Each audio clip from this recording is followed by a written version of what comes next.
Como identificar a peça de civil na segunda fase? Pois é, a pergunta de milhões, né? E talvez essa pergunta esteja tirando seu sono, te deixando aí muito preocupado se você está se preparando para a segunda fase do exame da ordem ou vai se preparar em breve aí para o exame. Eu sei, isso está aí te afligindo e eu quero te ajudar. Eu sou a Camila Cury, professora de processo civil, e hoje eu quero te dar importantes dicas que façam você relaxar um pouquinho antes da prova, se é que isso é possível, né? Porque eu sei que não é nada fácil. Bom, primeira coisa que eu quero falar para você seguir o Estratégia lá nas redes sociais, o nosso perfil no Instagram é @estratégiaoab. Se você também quiser e puder, é claro, eu também estou lá no Instagram, no @CamilaCury_profa. Então, se quiser me acompanhar, vai ser um prazer saber que você assistiu esse vídeo. Bora lá então, vamos falar do que interessa. Como identificar a peça de civil na segunda fase? Pois é, embora me deixe muito feliz aí saber que você escolheu o civil na segunda fase ou pensa em escolher, eu sei que não é nada fácil. Aliás, é um desafio enfrentar a segunda fase de civil justamente por conta da quantidade de medidas que podem surgir. Existem muitas possibilidades e algumas peças ali são muito semelhantes a outras, o que sempre nos deixa inseguros e apreensivos. Mas eu quero te dar algumas dicas e eu espero de todo o coração que essas dicas possam ser úteis para você. A primeira coisa que eu tenho que te falar: manter a calma. Porque, obviamente, quando você chegou ali, se sentou e começou a sua prova, e você vai estar naquela curiosidade de ler ali o problema que lhe foi apresentado para você identificar a peça, obviamente que no começo você vai se sentir tenso, porque vai vir um problema extenso. Eu nem preciso ver a prova, eu já sei que vai vir um problema extenso, com muitos detalhes e com diversos fatos. Então, a primeira dica que eu quero dar para você: faça uma leitura com calma.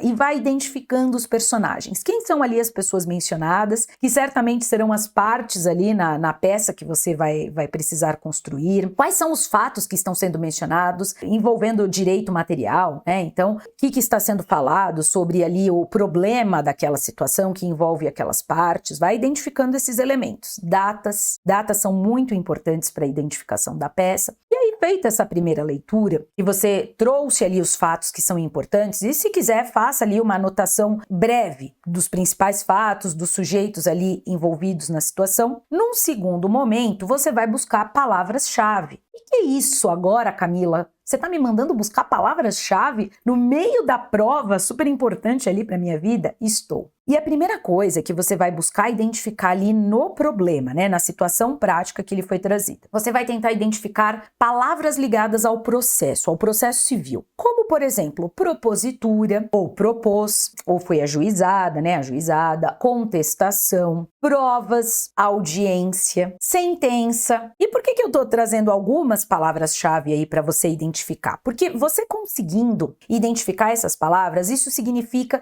que você já está identificando medidas que podem ter acontecido ali, que vão levar você a perceber qual seria a peça processual que você vai ter que construir. Quer um exemplo? Numa situação assim, você tem a descrição de um problema, né, que foi trazido no exame, e aí você vai ter o seguinte: foi ajuizada a ação, foi apresentada a contestação, houve produção de provas, foi proferida sentença, e aí a parte foi intimada, apelou, apresentou apelação. E exatamente o que o examinador queria aqui é que você construísse a peça das contrarrazões, que é a resposta à apelação. Então, nesse momento em que você fez a identificação das palavras-chave, você vai construir a linha do tempo do processo. Essa seria aí a terceira dica que eu deixo para você. A construção da linha do tempo processual. Você identificou ajuizamento da ação, apresentação de contestação, produção de provas, sentença proferida, interposição de apelação. Pois é, aqui você já chegou na fase recursal, certo? E aí, então, a questão apresentava justamente que uma das partes iria responder ao recurso e a peça cabível contra razões. Então perceba o porquê eu dou a dica para você identificar palavras-chave. Ok, imagino que você esteja pensando: e se eu não identificar nenhuma palavra-chave ali relacionada a processo? E aí? E aí eu vou me descabelar, me desesperar? Não. Aí você vai identificar palavras ali relacionadas a direito material. Como, por exemplo, posse ou possessória, danos materiais, danos morais, certo? Você já vai tendo ali alguns elementos, divórcio ou pretendem se divorciar, pretende receber ali alimentos. Perceba, algumas palavras elas vão ser essenciais para você perceber. Bom, não identifiquei palavras voltadas no processo, relacionadas ao processo que eventualmente já estaria em andamento. Vou identificar palavras relacionadas ao direito material. Fiz ali a minha listinha de identificação. Provavelmente aqui você estará diante de uma petição inicial. Justamente porque, se não houve menção a nenhuma etapa de um processo, é porque esse processo ainda não existe. Então, é você que vai iniciar esse processo a partir do ajuizamento de uma petição inicial. E, claro, aqui nesse momento, a identificação das palavras-chave relacionadas ao direito material já vai permitir que você construa a sua tese ali daquela peça. O que vai ser ali trazido como em relação aos fatos, os fundamentos da sua petição inicial. Por isso, na terceira fase ou no terceiro momento aqui, você vai fazer essa identificação. Primeiro, das palavras relacionadas a termos processuais e depois a direito material, né? Assuntos ali relacionados ao direito material, certo? Talvez você se depare com uma situação que seja um pouco diferente, como essa que eu trago aqui na tela para você. Pois é, nessa situação, existe menção a um processo. E aí você, então, faria ali a análise das palavras-chave, mas aqui existe um outro ponto. Perceba. E aí, lembra que eu falei das datas? E precisa anotar as datas? A menção aqui é que essa data é antiga. No próprio problema já vem a situação. Essa ação foi ajuizada em 2012. E aí a questão, ela pede que seja adotada uma medida em 2024. Então aqui não caberia mais um recurso. Não existe ali prazo de 10, 12 anos para interpor recurso, certo? Então aqui você também acende um alerta que existe uma grande chance de ser uma petição inicial, ok? Por quê? Porque foi adotada de fato uma medida, mas faz muito tempo que essa medida foi adotada. E existem aí a necessidade, né?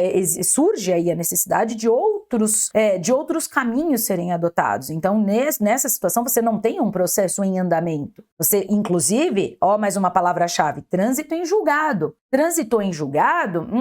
Talvez caiba ação rescisória, mas a depender da situação, mais uma vez você estará diante de uma petição inicial. E você vai novamente identificar com essas dicas que eu te passei. Existem termos processuais? Existem. E as datas? Aqui são datas muito antigas, não caberia mais aqui um recurso, por exemplo. Então voltamos ali à possibilidade de ser uma petição inicial, ou mesmo uma ação rescisória, e então cabe observar, transitou em julgado, temos ali qual prazo mencionado, fazem 10 anos que transitou em julgado. Ou não, faz 1 ano. Aí então podemos estar ali diante de uma ação rescisória. Beleza, eu sei, né, que num vídeo só não dá pra gente explorar tanto ali, né, todas as possibilidades do processo civil e do direito civil para você conseguir de fato esgotar as possibilidades. Mas aqui eu queria te deixar esses macetes porque eu acho que eles são bem importantes para você identificar a sua peça. Quero te convidar aqui, né, para você conhecer os nossos materiais, o curso de emergência da segunda fase. O Estratégia está com um curso de reta final para a segunda fase, em que nós temos aí todo o material voltado para você que está se preparando para a segunda fase, através aí do livro digital interativo que tem 300 páginas, mais aulas, videoaulas com 100 horas de gravação. Além disso, simulados com correções individualizadas, o que é muito importante nessa etapa, e atendimentos individuais. É isso. Conheça nossos materiais, vem estudar com a gente e eu vejo você em breve por aqui para a gente compartilhar aí outras dicas necessárias para a sua aprovação. Até breve!